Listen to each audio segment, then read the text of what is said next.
there a particular quote that you kind of have repeated back to you? Because I was thinking about it, and I can't imagine you made out with your sister as much fun to hear in public. So I didn't know if there's anything else that people recognize you when they bring up from EuroTrip. For sure. I mean, well, I definitely here's a fun fact you made out with your sister. Like, especially like right after the movie came out on video. So that movie really tanked at the box office, which was kind of a shame, but it was sort of predictable in as much as, so sort of behind the scenes, what happened is that that DreamWorks hired a new publicity person, a P&A, a publicity and advertising person. And she was really excited about House of Sand and Fog. So what she wanted to do is she wanted to take all the advertising budget and just pump it into promoting House of Sand and Fog. They thought they had an Oscar winner here. And so she did not think EuroTrip was very funny, and she did not think it was cute, and she did not really appreciate it. She didn't think it was cool at all. And so, as a matter of fact, the directors had to kind of fight with the studio to get an actual premiere. They weren't even going to do a premiere. But so the producers fought with them, and they got the premiere, which was actually over here at the Chinese Theater, and I got to walk the red carpet at the Chinese Theater. So I really appreciate the directors putting me in that position. It's like a lifelong dream for pretty much. I can't imagine who doesn't want to do that. Yeah. So that was awesome. I got to do that. And, but that was it. And you know, we opened really, really tiny. And so I kind of figured like, well, that was it. That was my shot, at the big time. It was fun while it lasted. So long. Thanks for all the fish.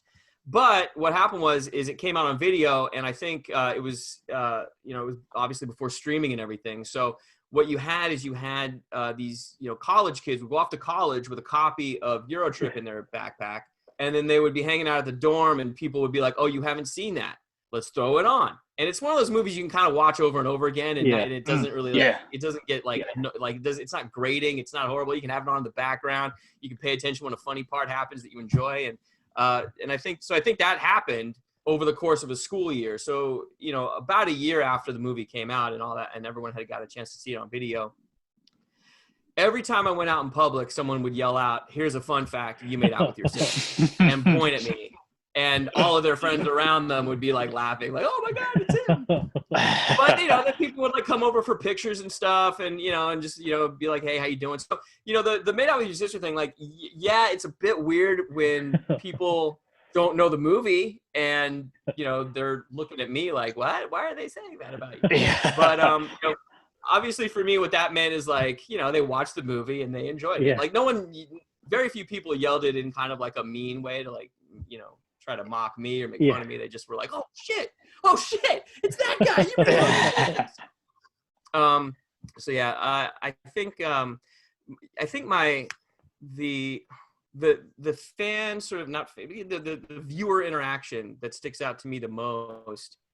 I was coming back from Las Vegas, and I stopped at this I stopped at a gas station or something. I was with some friends, and I'm just kind of out there stretching my legs, and this college kid comes up to me and he's like, "Hey man, you're that guy from EuroTrip." And of course everyone says you're that guy from EuroTrip because no one really actually knows my name.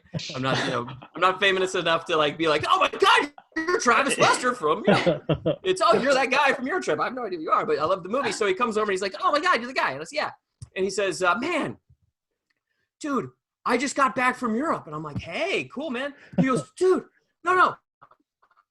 We did the EuroTrip. We went everywhere you did in the order that you did it." And I was like, "Whoa!" And he's like, "Yeah." So we went everywhere you went, like everywhere you were, I was there too. And I said, "Wow, that's crazy because I never left Prague." And the kid just goes, "Oh!" He goes from like he goes like that, and instant regret. And and I was like, "Did you go to Bratislava too?" He's like, "Yes."